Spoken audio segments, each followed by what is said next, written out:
big mistake. It's clear that there was politics involved, and if the administration wants to sort of move away from it, okay. But for General Motors, something that they were coerced into doing, it was made into a flagship and now a fiery failure.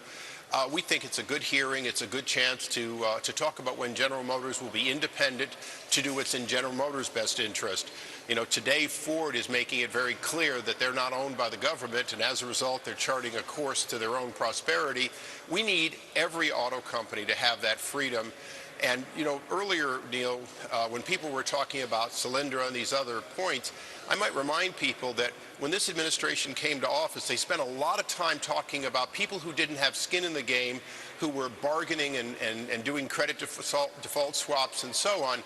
Well, there's no greater group that gambles with somebody else's money without their own skin in the game than people in an administration handing out favors to political friends or people they're ideologically aligned with.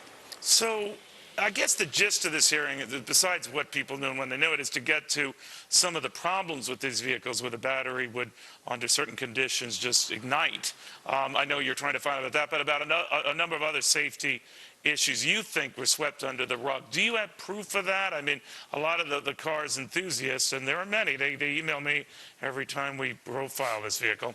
They say it's much ado about nothing. What do you say? What have you uncovered? Well, Neil, our committee is an investigation committee, and so I make it a point, if we have all the facts, we put out a report.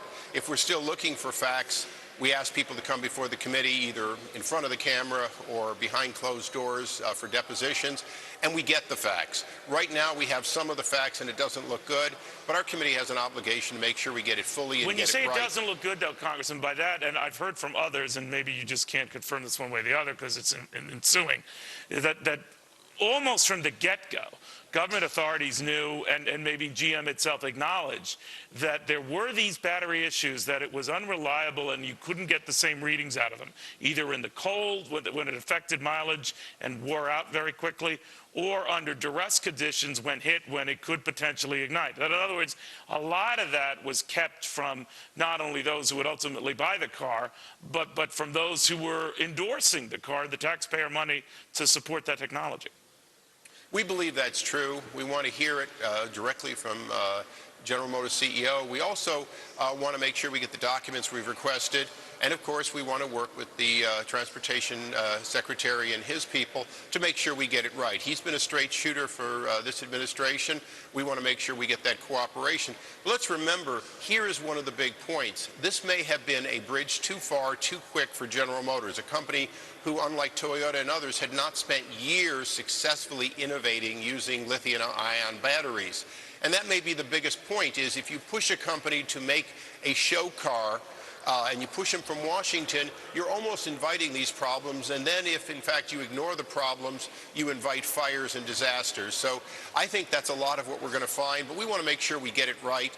And most importantly, we want to see all these auto companies work on safety first. Our committee has held several hearings on this. You might remember the Toyota hearings.